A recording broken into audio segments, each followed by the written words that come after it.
यहाँ पर aircraft carriers यहाँ रुके हुए हैं, रेड सी में भी उनके तैनात हैं डिफेंस एयरक्राफ्ट कैरियर्स। और जिन्होंने ये जो ड्रोन उड़ रहे थे, और हुतीज का अटैक तरीका ही ड्रोन का है। याद है कि सऊदी अरेबिया के एयरपोर्ट्स पर भी हुती आतंकियों ने ड्रोन द्वारा अटैक किया था।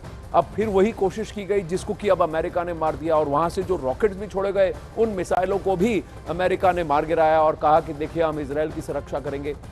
लेकिन वहां ग्राउंड पर लेबनान, यमन, इन सारे देशों में अमेरिकी दूतावास और अमेरिकी इंस्टॉलेशंस पर भी अटैक्स हो रहे हैं, जिसका अब अमेरिका ने कहा कि वो भी जमकर जवाब देगा, लेकिन अपने समय अनुसार करेगा, अपनी नियति अनुसार करेगा।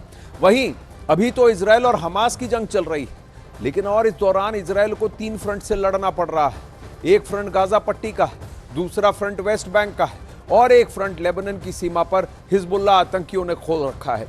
लेकिन इसके अलावा और युद्ध के फ्रंट खुलने की आशंका है।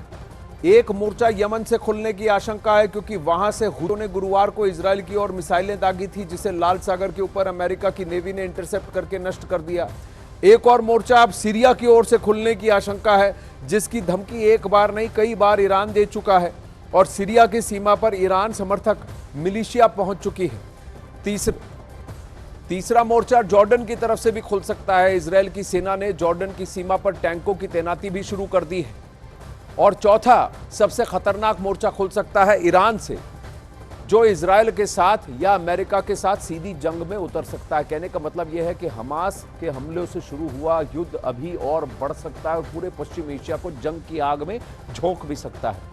वहीं हमास, हिजबुल्लाह के बाद एक और बर्बर आतंकी संगठन हूथी की इजराइल जंग में एंट्री हुई है। हूथी ने इजराइल पर कई मिसाइलों से हमला किया। आइए अब आपको ग्राफिक्स के जरिए समझाते हैं कि हूथियों ने कैसे इजराइल पर हमला किया।